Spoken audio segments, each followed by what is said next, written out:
नमस्कार शिक्षार्थियों, NIOS के स्टूडियो में आप सभी का स्वागत है। मैं डॉक्टर आदेश शक्ति राय आज आपसे गणितीय अधिगम के आकलन परियोजना विधि पर आपसे चर्चा करूंगी, जिसके चर्चा के मुख्य बिंदु होंगे गणितीय अधिगम के आकलन के विविध आयाम, परियोजना विधि से गणितीय अधिगम के आकलन का आशय, परियोजना के विषय वस्तु के चयन हेतु मानदंड, परियोजना का आकलन में रूब्रिक्स की भूमिका, परियोजना विधि से गणितीय अधिगम के आकलन के गुण एवं दोष। गणित शिक्षण अधिगम की व्यवहारवादी दृष्टिकोण से संरचनावादी दृष्टिकोण में स्थानांतरण के साथ ही परंपरागत आकलन पद्धति के स्थान पर नई तथा सार्थक आकलन पद्धति अपनाने की आवश्यकता महसूस की जाने लगी, ताकि गणितीय अधिगम का समग्र आकलन हो सके तथा विद्यार्थी भय मुक्त होकर आकलन प्रक्रिया में हिस्सा ले सकें। आकलन की प्रचलित परंपरागत शिक्षा प्रणाली में आकलन की प्रक्रिया बहुत हद तक योगात्मक आकलन पर निर्भर है। पारंपरिक आकलन मुख्यतः विद्यार्थियों को तथ्यों, सूत्रों एवं नियमों को याद रखने के लिए प्रोत्साहित करता है, जो कि उच्चतर संज्ञानात्मक कौशल का आकलन करने के लिए पर्याप्त नहीं है, जैसे समस्या समाधान, विवेचनात्मक सोच, तर्क इत्यादि।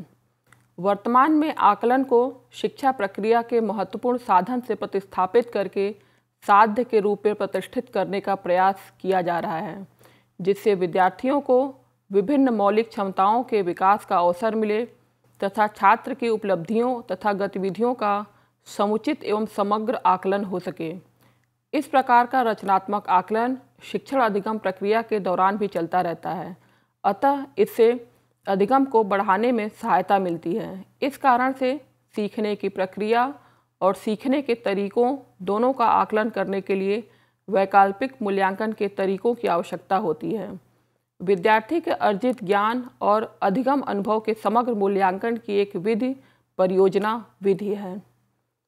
NCERT 2001 ने यह निर्णय किया कि गणितीय अधिगम में क्या आकलित किया जाना चाहिए, तो उसमें उन्होंने इसको 5 भागों में बांटा कि इसमें गणितीय संवाद, गणित की ओर रुझान, अवधारणा एवं प्रक्रियाएं, गणितीय तर्क शक्ति, गणितीय ज्ञान का समस्या समाधान में प्रयोग इत्यादि तथ्यों का आकलन किया जाना चाहिए। गणितीय अधिगम के आकलन की परियोजना विधि उपरोक्त वर्णित सभी आयामों को सम्मिलित करती है। परियोजना विधि में विद्यार्थियों के जीवन से संबंधित समस्याओं का वास्तविक रूप प्रस्तुत किया जाता है। विद्यार्थी समस्या की अनुभूति करते हैं और समस्या समाधान की योजना तैयार करते हैं और उसके क्रियान्वयन हेतु सूचनाओं को एकत्र करते हैं।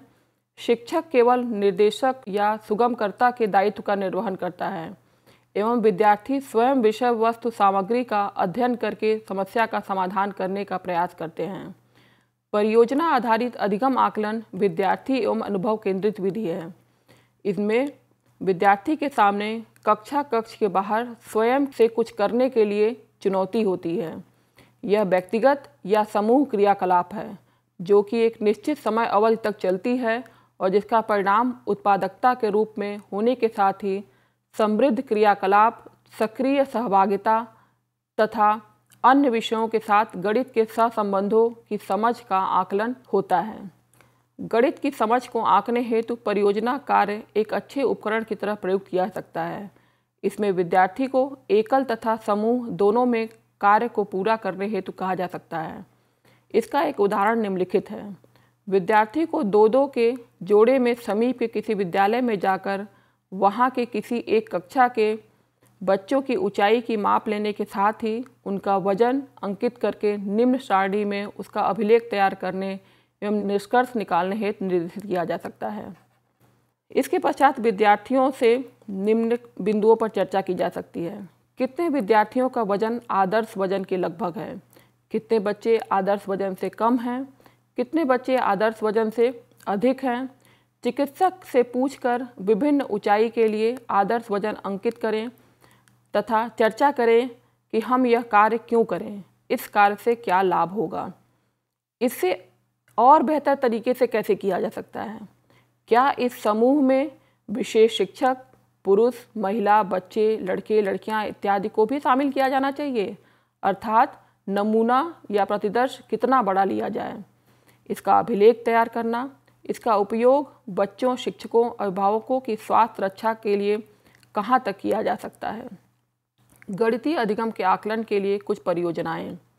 गणितीय अधिगम के लिए उपयुक्त कुछ परियोजनाएं नीचे सूचीबद्ध हैं, जैसे विद्यालयी बैंक का निष्पादन, विद्यालय में स्थित भंडार चलाना, वार्षिक शिविर के लिए योजना बनाना एवं अनुमानित व्यय का आकलन करना, गणित क्लब की गतिविधियों को क्रियान्वित करना, जनसंख्या, मृत्यु दर, जन्म दर आदि के बारे में आंकड़ों का संग्रहण करना। इसका एक अन्य उदाहरण हम देखते हैं।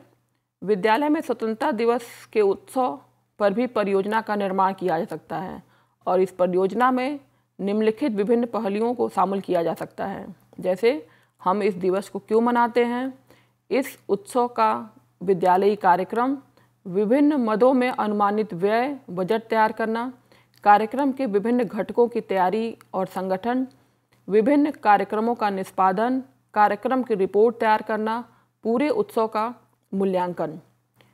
परियोजना कार्य के आकलन हेतु ध्यान रखने योग्य कुछ तथ्य। क्या परियोजना का शैक्षिक मूल्य है? क्या परियोजना का चुनाव मौलिक है? क्या परियोजना वास्तविक जीवन से संबंधित है? क्या परियोजना विद्यार्थी के परिवेश से जुड़ी है? क्या परियोजना तथ्यों पर आधारित है? क्या परियोजना का प्रस्तुतिकरण सौंदर्यपूर्ण है? क्या परियोजना अवधारणा को स्पष्ट करने में सहायक है? क्या परियोजना को पूर्ण करने हेतु कोई योजना बनाई गई है? क्या परिणामों की व्याख्या सही रूप से की गई है?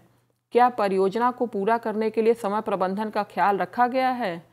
क्या परियोजना सहभागिता पर आधारित है? क्या परियोजना के क्रियान्वित करने के लिए आवश्यक सभी वस्तुएं उपलब्ध हैं? परियोजना के आकलन में रूब्रिक्स का क्या रोल हो सकता है, इसको हम देखेंगे अब। परियोजना के अंतर्गत कई प्रदर्शनों और क्षमताओं को आसानी से मात्रात्मक रूप में व्यक्त नहीं किया जा सकता है। अंतिम उत्पाद और परियोजना के कार्यों के विभिन्न घटकों के लिए रूब्रिक एक सटीक, विशिष्ट और उपयोगी आकलन सुनिश्चित कर सकता है।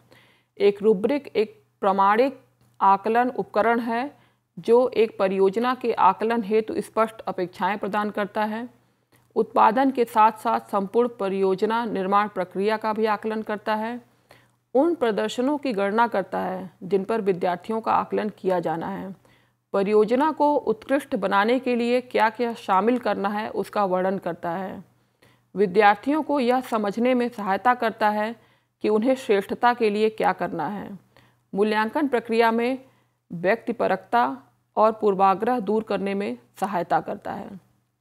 गणित परियोजना पर एक रूब्रिक कैसे हम इसको लिखेंगे, पहले एक कॉलम में हमने उसकी कसौटी लिया है और उसको 4 पॉइंट स्केल पे इसको हम लोगों ने देखेंगे कि हम क्या क्या ले सकते हैं।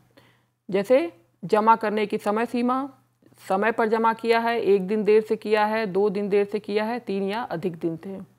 समापन, परियोजना के सभी हिस्से बहुत ही सुव्यवस्थित और सही तरीके से पूरे किए गए हैं। परियोजना के सभी हिस्सों को पूरा किया गया है, परियोजना के कुछ हिस्सों को पूरा गया है, परियोजना के कुछ भागों में से सिर्फ कुछ को ही पूरा किया गया है। उसकी सटीकता को हम 4 पॉइंट स्केल पे लिखेंगे। प्रत्येक चरण का पालन किया गया है और सभी सही हैं, एक चरण गलत है, कुछ चरणों में त्रुटि है, पूरी परियोजना गलत है। व्याख्या, स्पष्ट व्याख्या कि कैसे हल किया गया है और यही विधि क्यों चुनी गई है। कैसे हल किया गया है कि व्याख्या स्पष्ट है, परंतु विधि क्यों चुनी गई है स्पष्ट नहीं है। कार्यों के कुछ ही पदों की व्याख्या या कोई स्पष्ट व्याख्या नहीं। फिर परियोजना के विविध चरणों को हम 4 पॉइंट स्केल पे देखेंगे। कार्य के समुचित प्रदर्शन के साथ समस्या के समस्त चरणों को पूरा किया गया है। कार्य के समुचित प्रदर्शन के साथ समस्या के अधिकांश चरणों को पूरा किया गया है। कार्य के समुचित प्रदर्शन के साथ समस्या के कुछ चरणों को पूरा किया गया है। कार्य के समुचित प्रदर्शन के साथ समस्या के किसी भी चरण को पूरा नहीं किया गया है। संगठन, शिक्षार्थी में तार्किक और अनुक्रमित तरीके से कार्य पूरा किया और प्रत्येक चरण स्पष्ट है। विद्यार्थी ने काम पूरा किया परंतु प्रयोगित चरण स्पष्ट नहीं है। शिक्षार्थी का काम अधूरा है लेकिन कुछ चरण तार्किक है। शिक्षार्थी का काम अधूरा है और कोई भी चरण तार्किक नहीं है। आरेख, शिक्षार्थी ने समाधान हल करने के लिए या समाधान दिखाने के लिए एक सटीक आरेख, ग्राफ या चार्ट बनाया है। शिक्षार्थी ने चित्र, आलेख या चार्ट प्रदर्शित किया जिसमें मामूली त्रुटियां हैं। शिक्षार्थी द्वारा प्रदर्शित आरेख, आलेख या चार्ट में कई त्रुटियां हैं। शिक्षार्थी ने कोई आरेख, ग्राफ या चार्ट नहीं बनाया है। शब्दावलियों और रणनीतियों के ज्ञान, गणितीय भाषा और रणनीतियों का गहन ज्ञान प्रदर्शित है। उसमें गणितीय भाषा और रणनीतियों के व्यावहारिक ज्ञान का प्रदर्शन है। गणितीय ज्ञान और रणनीतियों का कुछ ज्ञान प्रदर्शित है। गणितीय भाषा और रणनीतियों का अत्यंत सीमित ज्ञान प्रदर्शित है। उसके बाद हम उसका कुल स्कोर निकालते हैं और उस पर अपनी टिप्पणी लिखते हैं। परियोजना विधि के आकलन के गुण क्या हैं? यह विद्यार्थी को मौलिक चिंतन, क्रियाओं तथा अनुभवों द्वारा सीखने का अवसर देता है। विद्यार्थियों के नवीन ज्ञान जीवन से संबंधित करके दिया जाता है, इसलिए अधिक उपयोगी है तथा विद्यार्थी रुचि भी लेते हैं। विद्यार्थियों में सूझ की क्षमताओं का विकास होता है। मनोवैज्ञानिक तथा सामाजिक अधिनियमों पर आधारित है। विद्यालय के सभी विषयों को समन्वित रूप से आकलन का अवसर प्रदान करती है। यह विद्यार्थियों में आत्मविश्वास और आत्म अनुशासन विकसित करती है। यह बच्चे में खोजी प्रवृत्ति को विकसित करती है। यह आत्म प्रेरणा प्रदान करती है क्योंकि छात्र स्वयं योजना का चयन करते हैं और परियोजना को अंजाम देते हैं। छात्र में ज्ञान के साथ सामाजिक गुणों का भी विकास होता है। परियोजना विधि से आकलन के दोष, इसमें समय अधिक लगता है। ज्ञान अनुक्रमित और व्यवस्थित तरीके से हासिल नहीं हो पाता है। इस पद्धति के उपयोग से आकलन करने पर पाठ्यक्रम को समय पर पूरा करना कठिन होता है। धन्यवाद।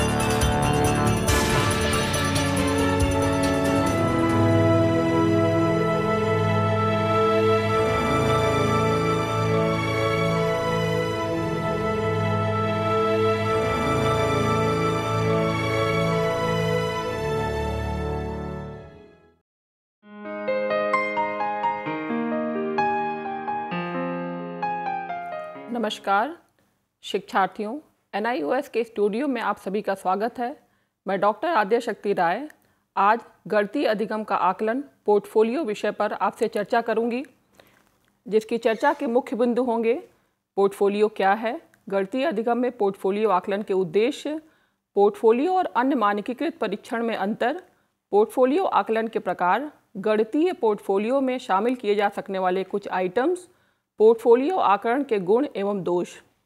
संरचनावाद और बहुबुद्धि के सिद्धांत इस तथ्य का समर्थन करते हैं कि विद्यार्थी निष्क्रिय रूप से ज्ञान अर्जित नहीं करते, बल्कि वे सक्रिय रूप से अपने लिए ज्ञान का निर्माण स्वयं करते हैं।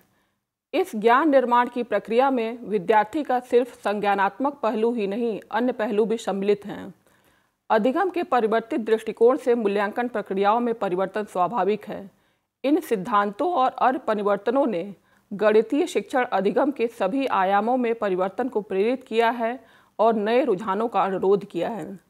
गणित शिक्षण अधिगम की पारंपरिक विधि में प्रत्यक्ष अनुदेशन, तथ्यों और प्रक्रियाओं को रटने पर जोर दिया जाता था और मूल्यांकन की पद्धति भी रूढ़वादी परंपरागत कागज कलम परीक्षण और मौखिक परीक्षणों की थी। परंतु ये विधियां विद्यार्थी के विकास से संबंधित पर्याप्त या उपयुक्त जानकारी देने में समर्थ नहीं हैं। किसी भी विषय के अधिगम का आकलन शिक्षण के उद्देश्यों से संबंधित होता है। विद्यालयी गणित शिक्षण का उद्देश्य विद्यार्थी में गणितीय चिंतन, तर्क शक्ति, अवधारणात्मक एवं समय स्थानिक समझ, समस्या समाधान इत्यादि शक्तियों को विकसित करने के साथ ही विद्यार्थी में आत्मविश्वास, सृजनात्मकता एवं संवाद क्षमता को विकसित करना है। अतः गणितीय अधिगम के आकलन की विधि भी सतत, व्यापक एवं समावेशित होनी चाहिए। इसी कारण से सीखने की प्रक्रिया और सीखने के उत्पाद दोनों का आकलन करने के लिए वैकल्पिक आकलन के तरीकों की आवश्यकता होती है। गणितीय अधिगम के प्रयोग में की जाने वाली वैकल्पिक आकलन विधि में से एक है पोर्टफोलियो। इसको समझने के लिए हम पहले एक केस देखते हैं।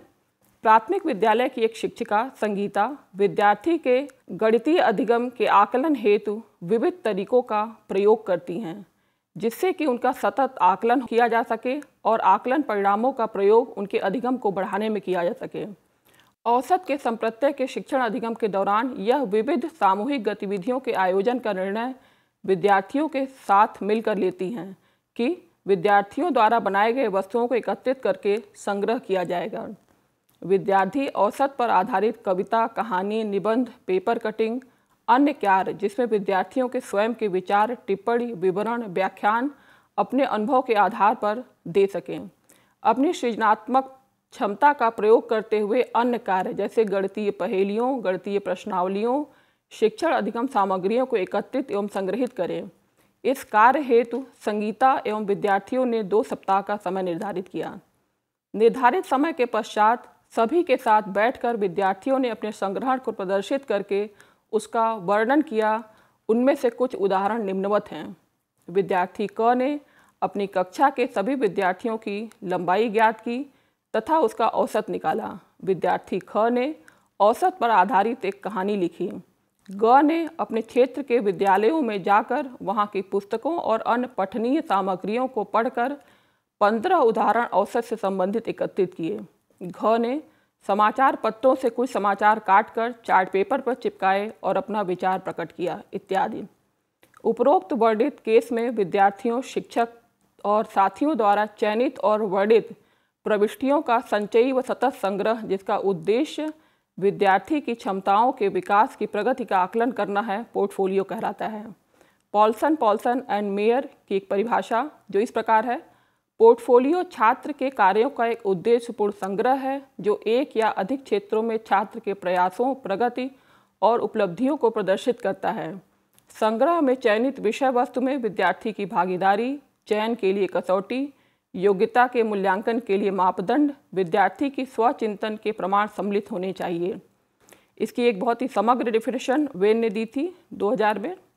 एक छात्र पोर्टफोलियो छात्र के काम और संबंधित सामग्री का एक व्यवस्थित संग्रह है जो एक या अधिक विद्यालयी विषयों में एक छात्र की गतिविधियों, निपुणता और उपलब्धियों को दर्शाता है। इस संग्रह में छात्र विद्यार्थियों के चिंतन और आत्ममूल्यांकन के साक्ष्य, पोर्टफोलियो की सामग्री का चयन करने के लिए दिशा निर्देश, कार्य की गुणवत्ता का निर्धारण करने के लिए मापदंड शामिल होने चाहिए। इसका लक्ष्य छात्रों को अपनी प्रतिभा को प्रदर्शित करने, उनकी लेखन क्षमताओं का प्रतिनिधित्व करने और स्कूल की उपलब्धियों को, उनकी कहानियों को बताने वाले पोर्टफोलियो को इकट्ठा करने में मदद करना है। पोर्टफोलियो आकलन के उद्देश्य निम्नवत हैं: गणित संबंधित जागरूकता को बढ़ाना, गणित से संबंधित सामूहिक क्रियाकलापों का आयोजन करना, गणितीय सिद्धांतों से संबंधित समझ विकसित करना, विद्यार्थियों के अधिगम में आने वाली समस्याओं का पता करना, विद्यार्थियों में गणितीय कौशलों और चिंतनों को विकसित करने वाली गतिविधियों की योजना बनाना एवं क्रियान्वयन करना, विद्यार्थियों को अपनी भावनाओं और विचारों की अभिव्यक्ति का अवसर प्रदान करना, विद्यार्थियों द्वारा किए गए कार्य का संग्रह करना एवं समग्र रिकॉर्ड प्रस्तुत करना, विद्यार्थियों को उनके द्वारा किए गए कार्यों के बारे में बताने एवं प्रदर्शित करने हेतु प्रेरित करना। पोर्टफोलियो एवं अन्य किसी मानकीकृत परीक्षण में क्या अंतर है, यह हम देखेंगे अब। पोर्टफोलियो आकलन यह विद्यार्थी के प्राकृतिक वातावरण में होता है। मानकीकृत कोई अन्य परीक्षण एक अप्राकृतिक घटना है। यह विद्यार्थियों को अपनी ताकत और साथ ही कमजोरियों को प्रदर्शित करने का अवसर प्रदान करता है। यह विद्यार्थियों के कुछ कार्यों के चित्रण का सार प्रदान करता है। यह शिक्षक को अधिगम के मौके पर ही व्यावहारिक एवं क्रियाशील जानकारी देता है। यह थोड़ी सी नैदानिक प्रकृति की जानकारी प्रदान करता है। बच्चों के आकलन में बच्चे, अभिभावक, शिक्षक, कर्मचारी सभी को सम्मिलित करता है। यह विद्यार्थी के क्रम या श्रेणी की जानकारी प्रदान करता है।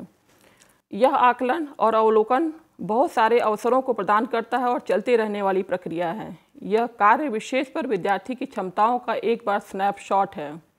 यह दैनिक कार्य का यथार्थवादी और अर्थपूर्ण आकलन है। यह विद्यार्थी के कृत्रिम कार्य का मूल्यांकन करता है जो कि हो सकता है उनके लिए सार्थक न हो।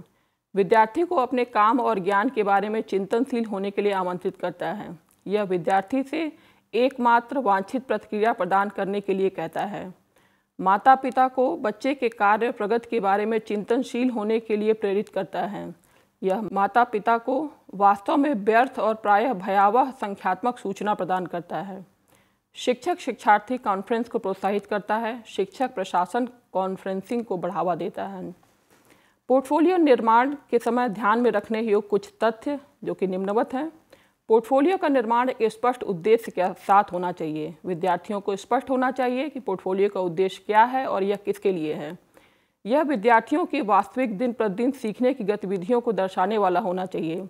इसके अलावा पोर्टफोलियो में सामग्री भिन्न भिन्न और बहुआयामी होना चाहिए। इसकी प्रक्रिया सतत होनी चाहिए ताकि यह निश्चित अवधि में छात्रों के प्रयासों, प्रगति और उपलब्धियों को दर्शा सके। पोर्टफोलियो में सामग्रियों के चयन में शिक्षक, विद्यार्थी, माता पिता और स्कूल प्रशासन से सलाह ली जानी चाहिए। पोर्टफोलियो में सामग्रियों को व्यवस्थित, उद्देश्यपूर्ण एवं सार्थक रूप से एकत्रित किया जाना चाहिए। इसको विद्यार्थियों के अधिगम प्रक्रिया के महत्वपूर्ण भाग के रूप में देखा जाना चाहिए, न कि रिकॉर्ड रखने के उपकरण के रूप में। उन मानदंडों को साझा किया जाना चाहिए जिनका उपयोग पोर्टफोलियो के काम का आकलन करने के लिए तथा उसके परिणाम को प्रयोग करने के लिए किया जाएगा। शिक्षकों को छात्रों और माता पिता को पोर्टफोलियो के प्रयोग के बारे में प्रतिपूर्ति देनी चाहिए। पोर्टफोलियो के प्रकार। कोलंबा एंड डॉलगॉस 1995 के अनुसार कक्षा के उपयोग की दृष्टि से पोर्टफोलियो 3 प्रकार के होते हैं। पहला, शोकेस। यह विद्यार्थियों के सबसे अच्छे और सबसे अधिक प्रतिनिधित्व काम पर केंद्रित होता है। शिक्षक छात्र पोर्टफोलियो। यह एक संवादात्मक शिक्षक शिक्षार्थी पोर्टफोलियो है जो शिक्षक और छात्र के बीच संवाद में सहायता करता है। इसको कामकाजी पोर्टफोलियो या कामकाजी फोल्डर कहा जाता है। तीसरा, शिक्षक वैकल्पिक आकलन पोर्टफोलियो। इस प्रकार के पोर्टफोलियो में सभी आइटमों की प्राप्तांक की गणना करना, क्रमित करना, श्रेणी बनाना या मूल्यांकन सम्मिलित होता है। शिक्षक अलग अलग विद्यार्थियों की पोर्टफोलियो को जो पूरी तरह से आकलन के उपकरण के रूप में प्रयुक्त हो रखता है। गणितीय पोर्टफोलियो में शामिल किए जाने वाले कुछ आइटम्स: मुक्त प्रश्न, समूह परियोजना की रिपोर्ट, अन्य विषय क्षेत्र के कार्य, छात्रों द्वारा प्रस्तुत समस्याएं, पुस्तक की समीक्षा, एक छात्र के दैनिक पत्रिका से अंश, एक जटिल गणितीय समस्या पर छात्र के काम के ड्राफ्ट, संशोधित और अंतिम संस्करण, एक छात्र गतिविधि पर शिक्षक द्वारा एक विवरण जो कि विद्यार्थी की गणितीय अवधारणा के अर्थ ग्रहण को प्रदर्शित करता हो, अखबार और पत्रिकाओं के लेख। पोर्टफोलियो के प्रत्येक आइटम को समझाते हुए पाठक को छात्र का पत्र, शिक्षक छात्र साक्षात्कार का ऑडियो टेप, छात्र की त्रुटियों या गलत धारणाओं को सुधारने को दर्शाते हुए पेपर्स, शिक्षक या किसी अन्य छात्र द्वारा एक साक्षात्कार के नोट्स, छात्र के काम का वीडियो टेप, एक गणितीय आत्मकथा तथा गणितीय अनुसंधान इसके अंश हो सकते हैं। पोर्टफोलियो आकलन के लाभ। पोर्टफोलियो गणितीय अधिगम में छात्रों को उनकी ताकत और कमजोरियों को समझने में मदद करता है। इसके द्वारा शिक्षण अधिगम प्रक्रिया में संपूर्ण शैक्षिक सत्र में विस्तार से आकलन किया जा सकता है। विद्यार्थी के विकास के सभी पहलुओं का आकलन इसमें शामिल किया जा सकता है। पोर्टफोलियो का प्रयोग गणितीय उत्पादों और प्रक्रियाओं दोनों के आकलन के लिए किया जा सकता है और वे अधिगम और मूल्यांकन के एकीकरण में सक्षम हैं। पोर्टफोलियो आकलन एकल स्कोर पर आधारित नहीं होता है, अतः इसके आधार पर अधिगम अधिक छात्र निर्देशित होता है। विद्यार्थी को स्वयं से सीखने के लिए प्रोत्साहित करता है। पोर्टफोलियो विद्यार्थी के स्वयं मूल्यांकन एवं चिंतन को बढ़ावा देता है। विद्यार्थियों के कार्य के वास्तविक नमूने के आधार पर प्रदर्शन को आकलित करता है। छात्रों को अपने सीखने के लक्ष्यों को पूरा करने में लचीलापन प्रदान करता है। सहकारी अधिगम क्रियाओं को बढ़ावा देता है। पोर्टफोलियो आकलन के बहुआयामी प्रगति एवं चिंतन कौशल का आकलन करने में सक्षम है। पोर्टफोलियो आकलन के क्या दोष हैं? पोर्टफोलियो आकलन नियोजन एवं क्रियान्वयन में समय की मांग करता है, अतः शिक्षक और विद्यार्थी दोनों पर भारी बोझ डालता है। यह सुनिश्चित करना कठिन है कि पोर्टफोलियो में सूचनाएं सही प्रकार से रिकॉर्ड की गई हैं और वे विद्यार्थियों के प्रदर्शन का सही चित्रण कर रही हैं। आकलन के अन्य तकनीकों से कठिन है पोर्टफोलियो में सम्मिलित सामग्रियों का चयन करना। सभी आवश्यक समंकों एवं कार्य नमूनों को एकत्रित होने से पोर्टफोलियो भारी हो जाता है, जिससे कि उसका प्रबंधन कठिन बन जाता है। पोर्टफोलियो की स्कोरिंग में व्यक्तिपरक मूल्यांकन प्रक्रियाओं जैसे कि रेटिंग स्केल, परीक्षण इत्यादि का व्यापक उपयोग शामिल है, जो कि उसकी विश्वसनीयता को कम करता है। यदि पोर्टफोलियो के लक्ष्य और मानदंड स्पष्ट नहीं हैं, तो पोर्टफोलियो महज सिर्फ विद्यार्थी के विविध गतिविधियों का संग्रह है, जो विकास या उपलब्धि के पैटर्न को परिलक्षित नहीं करता है। किसी अन्य गुणात्मक समंकों की तरह ही पोर्टफोलियो आकलन से प्राप्त आंकड़ों का विश्लेषण करना एवं परिवर्तन को समग्र रूप से देखना कठिन होता है। धन्यवाद।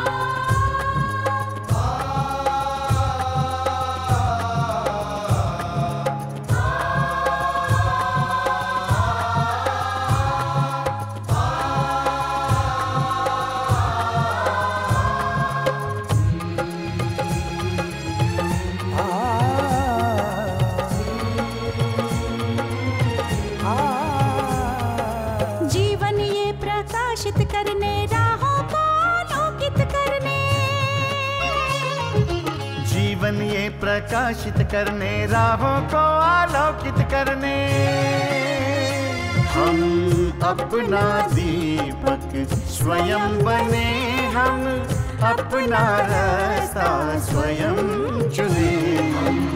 अपना दीपक स्वयं बने, हम अपना रास्ता स्वयं चुने। जीवन ये प्रकाशित करने, राहों को आलोकित करने।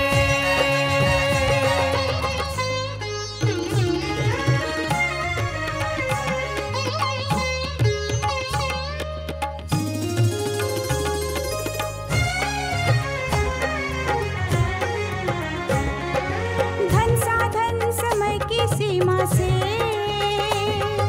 विद्यालय जो मुक्त हो, धन साधन समय की सीमा से विद्यालय जो मुक्त हो। कभी पढ़े हम कहीं पढ़े, वे विषय की लोच से युक्त हो। कभी पढ़े हम कहीं पढ़े, वे विषय की लोच से युक्त हो। मित्रों हम उठे और जागे, मंजिल आने की ध्वनि सुने, हम अपना दीपक स्वयं बने, हम अपना रास्ता स्वयं चुने। जीवन ये प्रकाशित करने, राहों को आलोकित करने।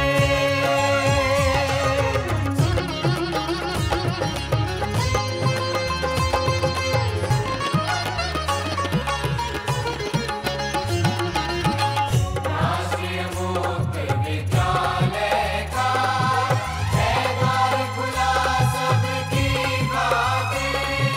शिक्षा परीक्षा का अवसर एक बार ही क्यों मिलता फिर। शिक्षा और परीक्षा का अवसर एक बार ही क्यों